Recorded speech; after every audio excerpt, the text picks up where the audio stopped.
The very first articles that I wrote was that I don't enjoy every moment of motherhood, and that's okay. Because everybody keeps telling you, oh, the years are going to fly by, and oh, you're supposed to enjoy this and you're supposed to enjoy that. Listen, I have 2 children, they're doing potty constantly. Parenting content is big. You can never run out of content because chalta firta, you have your examples sitting right at home, and everything, every conversation with children is like a content idea. Hello and welcome, guys. Welcome back to another podcast of ours. So today's guest is a mommy vlogger from Hyderabad, something new you can say. So her name's Namrata. Thank you, Namrata, so much for agreeing to be on our podcast and willing to share your knowledge with us. Thank you so much for having me here. It's an absolutely wonderful pleasure and an honor, actually. Thank you. So please tell us who Namrata is, what she does, and then we'll get into things from there. All right. So hi, my name is Namrata Sadhvani. I am generally known as a Nizami mom on Instagram. Okay. So I like to call myself by that identity.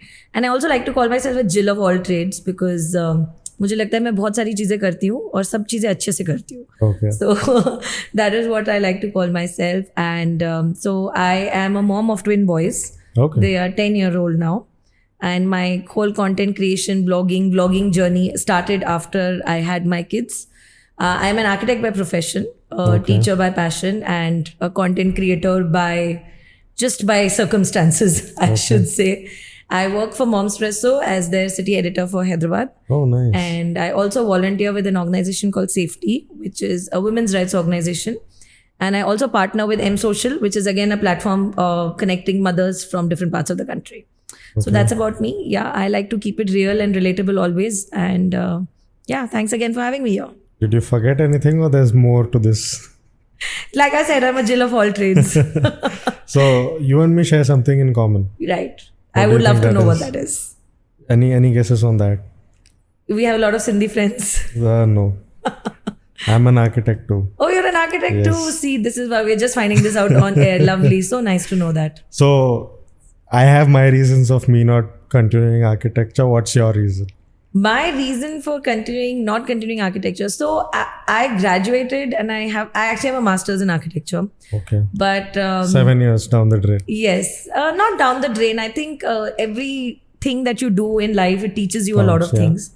But I felt that till the time before I had my kids, I was practicing architecture and I was also teaching architecture in the same college where I had studied. Okay. So I was actually teaching architecture, but I really gave it my all. Like 24/7, I was on the job. Yes. And my students would call me at any given point of the day or night, ki acha ma'am, what do we do about this? What do we do about that? So I was basically present as an architect in all times. Okay. But I realized that after I had my kids, I wouldn't be able to do the same justice to the profession. Oh. So, and it really requires a lot out of you, especially as a woman and as a mother. You need to be present for your children and you also need to be present for your work. And the work of architects is not easy. You have to constantly, be running around clients, be running on the site. Even as a teacher of architecture subjects, it was not very easy. So I was like, okay, I need to sort of take a step back and reassess my priorities. But the good thing is that I have my degree. So there's never a good time. I mean, there's never a bad time to go back to the field. It's always open. Yes. So you mentioned the term Nizami mom. Yes. So what is that? What's the story behind that? Oh, I love how you've asked me this question because I love sharing this story. So I actually started my journey of content creation in 2013 when I had my kids. Okay. I was looking for an identity for myself, to sort of bring it out on social media that I am from Hyderabad because I am very proud of making Hyderabad my adopted city. Like, I'm born and brought up in Dubai. Okay. And after I got married, I moved to Hyderabad. And now I feel that Hyderabad is in my blood. Like, I don't like it when anybody says anything negative about Hyderabad. And I'm always like, if there's one great city in the country where you have a great life and it's great to bring up your kids, it's Hyderabad. So you should always... So I wanted that as a part of my identity. But also my identity at that time was that of a mother who was completely involved in the lives of her kids. So that is how the term Nizami mom, because I feel, I'm a Hyderabadi mom. So, and Nizami, because it's royal and you're the best for your children. Yeah. So tell us about the shift. So you were practicing architecture. Yes. Got married, had kids. Now, after kids, what exactly went on in your mind that Right. made you start vlogging in the first place? Yeah, so this is actually why I started, my journey of content creation of vlogging. It's because it's very silly, but then in our country at that time, it was motherhood was seen as once you become a mother, you're expected to know everything about having kids, and you're expected to know everything. Suddenly you become this encyclopedia where you can't do anything wrong, and you're supposed to have all the answers. When in reality, it's not like that. Like once we give birth to our children, we do not know what we are doing. Yeah. Like we have no idea what we are doing, and like people look to us for answers, and we're like, listen, it's like a very new journey for us, so we don't know what we are doing. And a lot of times you feel very, very overwhelmed that what is this, what have you done to your life, why have you had kids? You Yeah. also start questioning yourself at that time. So I realized that in India we had this perception of motherhood being this like be all know all thing, Yeah. and I wanted to break that perception because that's not reality. So that's when I started, looking online. And whenever I used to look online, I used to only find like, American and European moms talking about this reality. There was nobody in India at that time doing that. So I was like, this needs to be done in India as well. Yeah. So that's how I started, my whole journey of like, I started with blogging, writing about my journey as a parent. That it's not always very, very rosy. You need to be real and you need to be relatable always. One of my very first articles that I wrote was that I don't enjoy every moment of motherhood, and that's okay. Because everybody keeps telling you the years are going to fly by, and Yes. oh, you're supposed to enjoy this and you're supposed to enjoy that. Listen, I have 2 children. They're doing potty constantly. I'm constantly feeding them. What is so enjoyable about it? Somebody's puking on you. What is so enjoyable about it? You can't enjoy all of those moments, and it's okay. Like, so that's how I actually started, writing about it, and then eventually talking about these things. And I mean, my articles went viral at that time. And I believe that I was, one of probably the pioneers in India, I would say, to sort of change the perception of motherhood and be like, listen, it's real. We are real people. We're not demigoddesses. Please don't look at us for all the answers because we don't have them ourselves. We're just learning on the job. So I think that's how, I started, and that was a shift.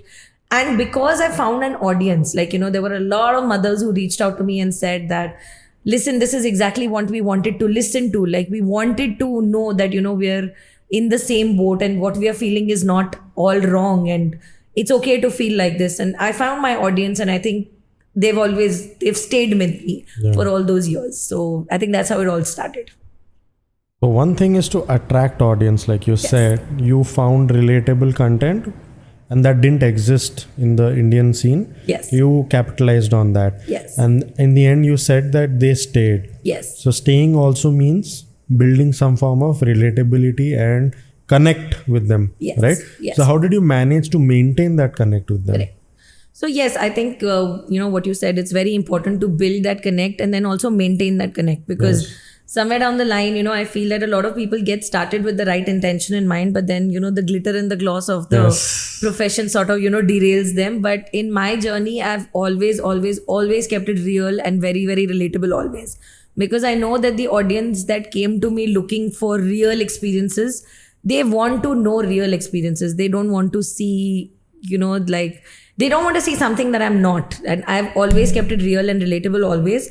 And I think that's what has stayed, and that's what has helped me retain my audience. Because even now, I probably, now my kids are 10 years old. The challenges are different. So the good thing about parenting and the good thing about parenting content is you can never run out of content, because Chalta firta you have your example sitting right at home, and every conversation with children is like a content idea. Yeah. So like now my kids are majorly into sports, and they play state level table tennis, and then now they're competing in the nationals as well. So it's like a different level of challenge altogether. So I feel the more you keep it real and the more you keep it relatable, and the more people know that, listen, this person is exactly what she is online and offline, I think that will help you retain your audience. And never forget the reason why your audience came to you in the first place.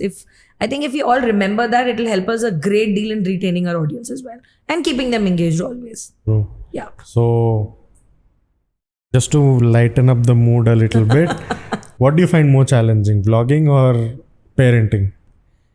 They are both equally challenging. Okay. Equally challenging. But the good thing is that anything funny that my kids do, I can create Becomes a vlog content. out of it. It becomes content. So that's it's the great thing about being a parenting vlogger, is that anything funny, anything silly that your children do, that can, become content. For example, I tell you recently, so my kids are majorly into reading as well. Okay. सो वो ना कैसे भी बैठ के पढ़ लेता है. मेरा 2 बेटे हैं, तो एक तो प्रॉपर बैठ के पढ़ता है. दूसरा वाला मेरा बेटा है, वो किसी भी पोजीशन में वो योगा करते करते बुक्स पढ़ता है. So the other day I put up a video of him sitting उल्टा on the sofa, and he had a book. He was upside down. And he had a book open and he was reading. So the book was on the floor. Okay. So, and he's reading. And I put that video up and everybody was like, oh my God, this is hilarious. Your kid is so much into reading that he's not even leaving the book when he's upside down. So I think, that's the fun thing about, being a parenting blogger, that you find so much joy in the antics of your kids, and then you can convert all of that into content. Why not? I mean, it's great. Just wait till they realize they can charge you. Oh, they've already started. Okay.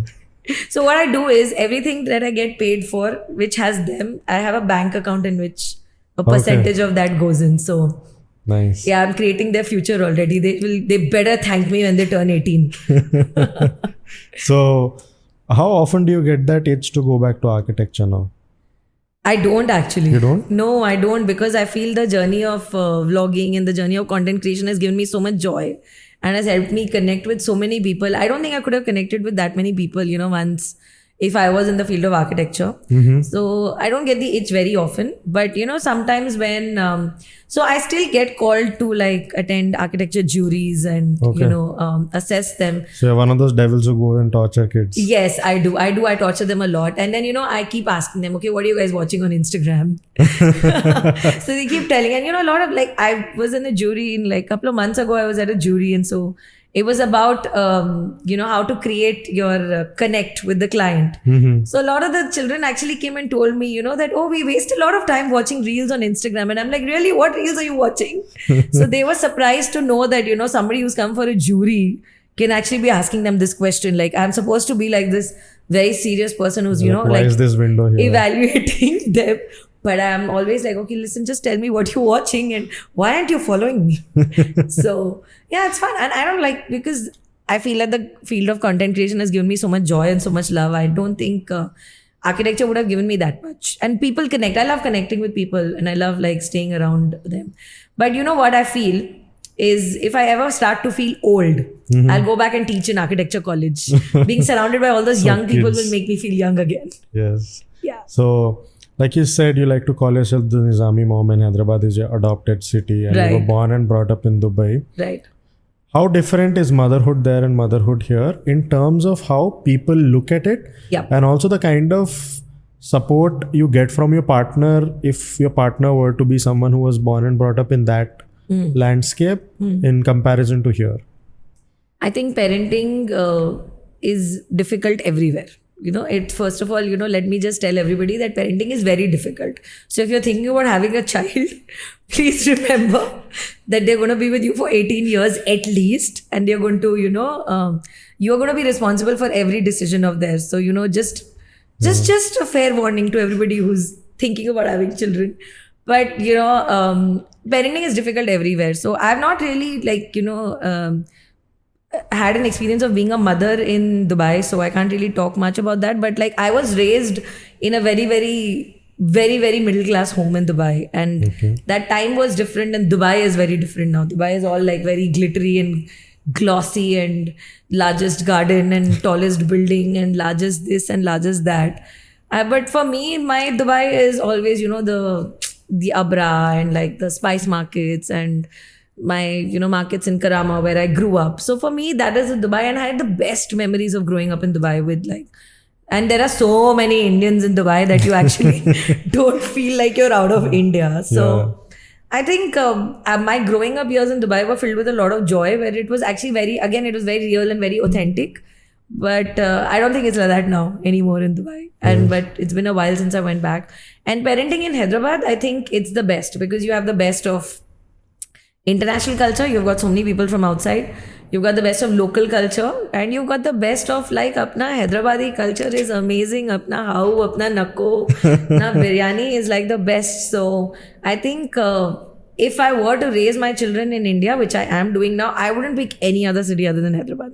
I think it's the best. And as opposed, as you know, when you're talking about challenges, when it comes to your spouse being on the same page, I think that's same everywhere. Whether it's Dubai, whether it's Hyderabad, kidhar bhi ho, both spouses have to be equally involved in parenting. And it's not just a mother's job alone to look after the children. It's everybody's job.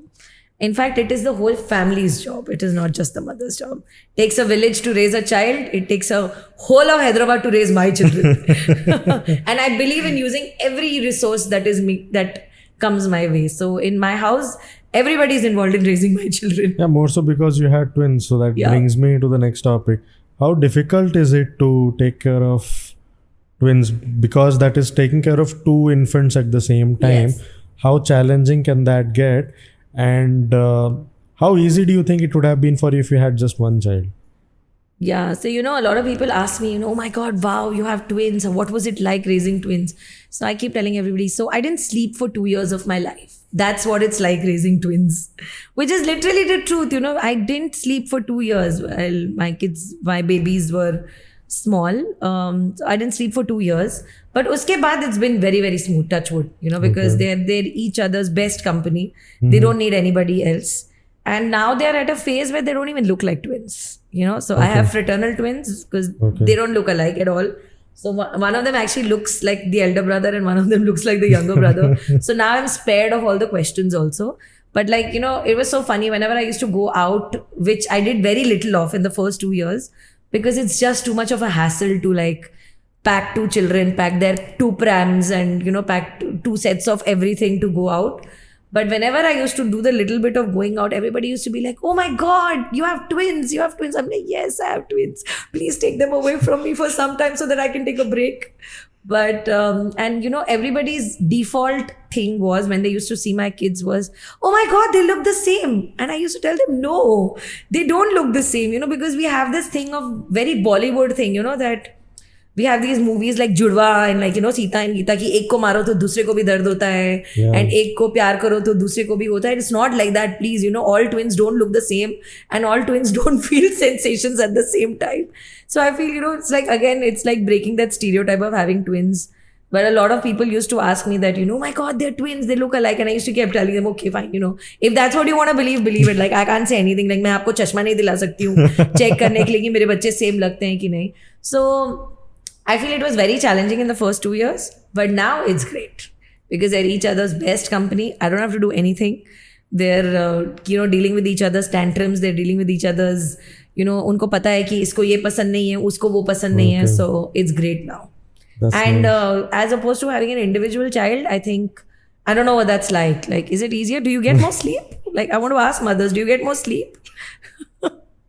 So now, like you said, they are pretty much independent or codependent on each other. Right. Not much bothering to you. Yeah. But until you reach this stage, what was it like traveling with infants?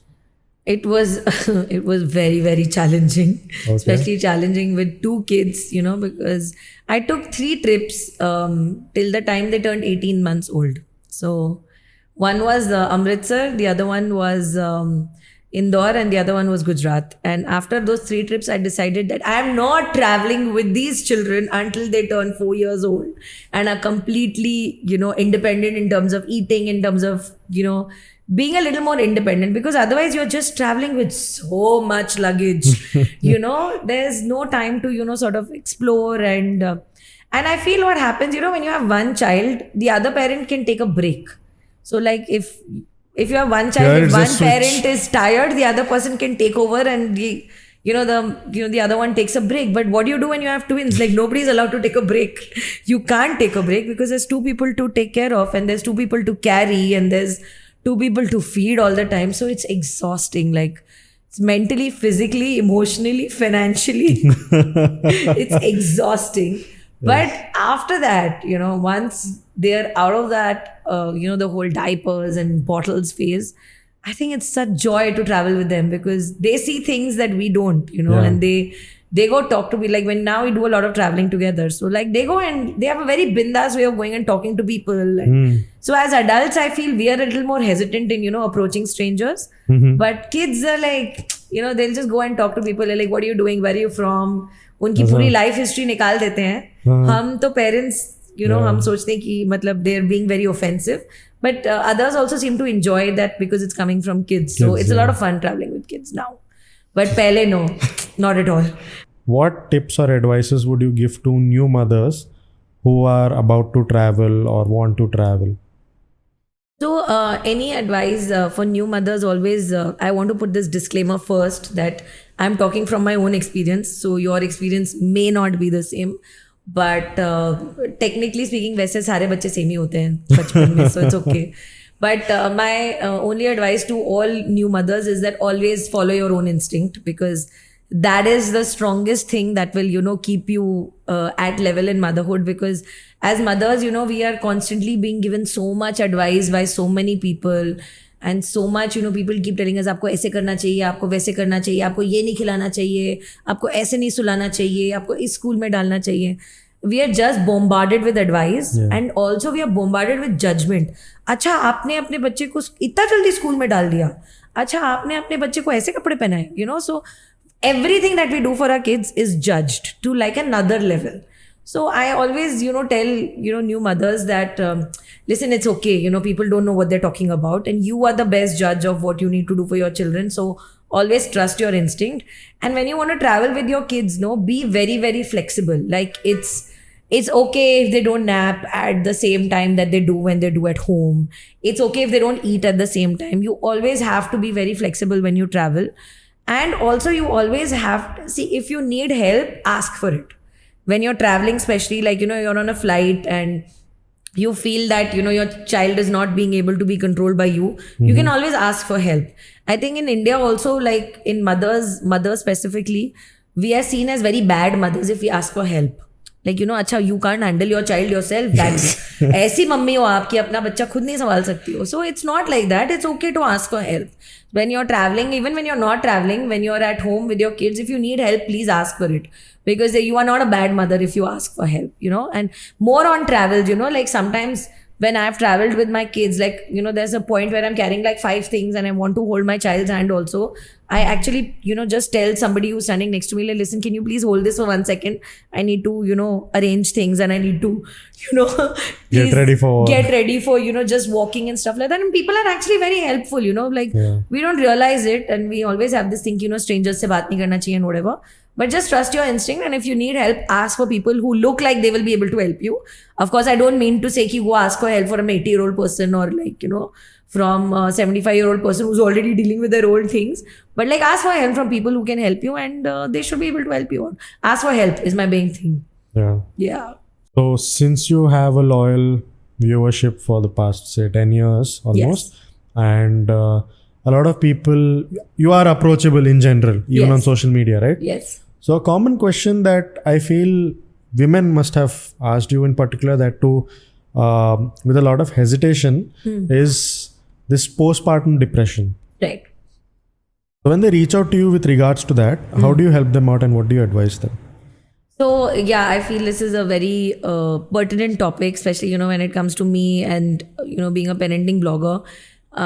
Is that a lot of new mothers, again, like I say that a lot of new mothers are actually made to feel like bad mothers if they don't enjoy every moment of motherhood, like I said. Yes. Or, if they ask for help when they are new mothers, or, for anything, like if they ask for help, if they don't feel good about themselves, they're seen as bad mothers. And I always tell everybody that, and any new mother who reaches out to me, I keep telling them that, it's okay to feel this way. Like your life has changed 365 degrees. Yes. You have, in my case, 2 people, but then at least you have 1 child whom you are 100% responsible for. You are the primary caregiver, and let's face it, mothers are the primary caregivers. You are the primary caregiver. Obviously, you will be plagued with doubts. You will be plagued with, things that you don't know about, and you wish you want to ask people. And I always tell everybody it's okay to ask for help.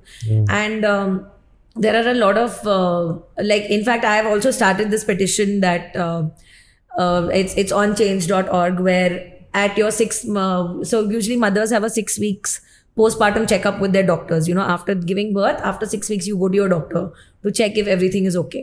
So I've actually started this petition on change.org, is that when you go for your physical checkup, you should also be evaluated for your mental condition, for your emotional condition, that, if you're in the right headspace, if you're in the right kind of zone to, talk about your feelings, talk about your emotions, if you're not feeling overwhelmed with the weight of motherhood. So that's something which is very, very important and which I'm very, very passionate about.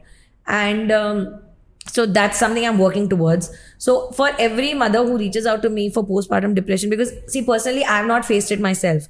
And there's different levels of, this kind of phase so there's postpartum blues, which a little bit we all new mothers feel. Once that goes a little bit higher, it's postpartum depression. And then it can also result in postpartum psychosis, which is again, a very, very difficult thing to go through. So in all situations, you must always tell your family members how you're feeling. And you must always seek professional help, because there is nobody on earth who will understand you better than a professional who knows people who are going through the same thing. So you need to look out for professional help, because this is a very, very serious topic. And I urge all family members also of new mothers to, sort of always be in tune of, what the new mother is facing and what she's going through, and get her the help when it's needed. Because it's not, sometimes, mothers are in such a phase where they don't know what they're going through, and they don't know that they can ask for help. So it's very important for all family members also to be on the same page and ask for help when needed. So yeah, reach out to the professionals, because and I want to tell you all one thing more, is that nobody on Instagram or YouTube is going to help you out with these things.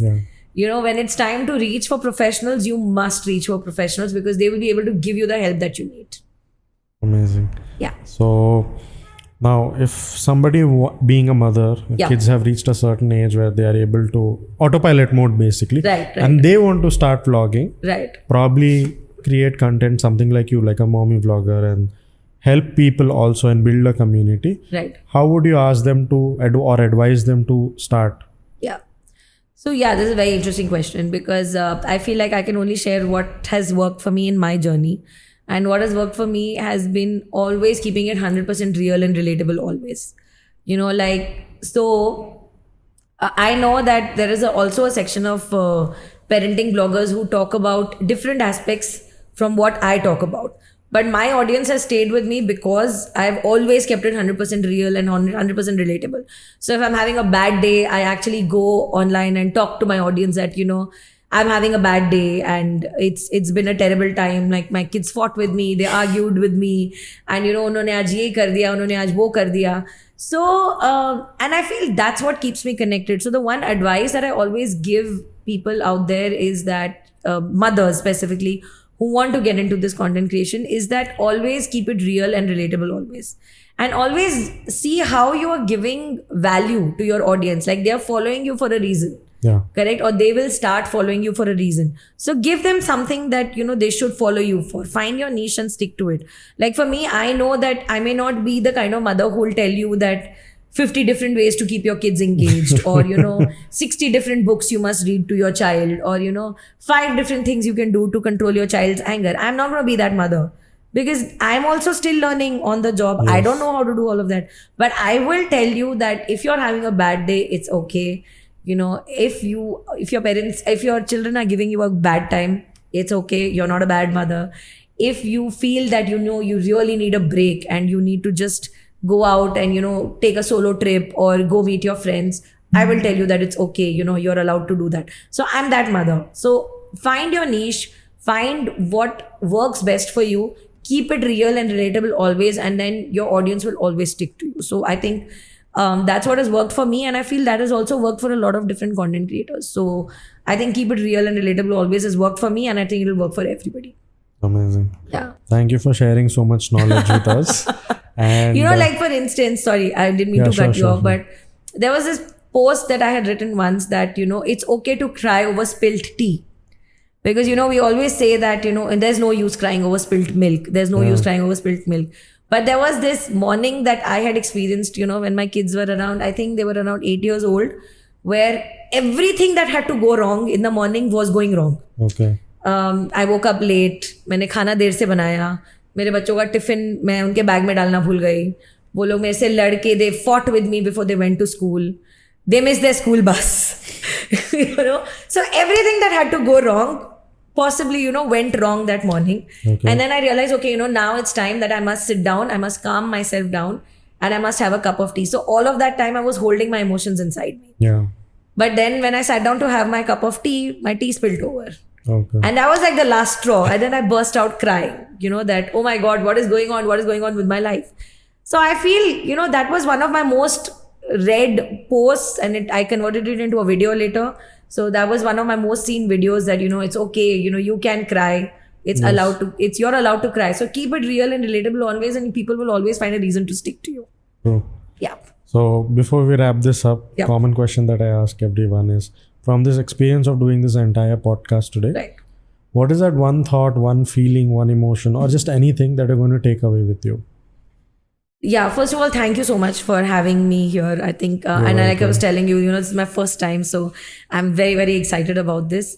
And I really hope that people find value in whatever I've shared of my own experiences. And so, first times are always very, very special. So I'm going to take this as a very strong core memory. And I feel that, with the kind of people are relating more and more to personal experiences. Yes. And I feel that, I've shared a lot of my personal experiences here. And I hope that people can, relate to it and take some value out of it. And I feel like, now I think I can talk a lot more. You've given me this platform to talk. Yes. But now I feel like, I've been writing, and now I feel I can talk a lot more. You have more than 30 seconds here, no? So, so maybe, that's one more aspect for me to explore in the field of content creation. So that's what I'm going to take away with me. So I hope you all had a wonderful time listening to the podcast and got some value out of it. Thank you again for having me here. And if you did like it, please do like, comment, share, and subscribe. And I'll see you next time.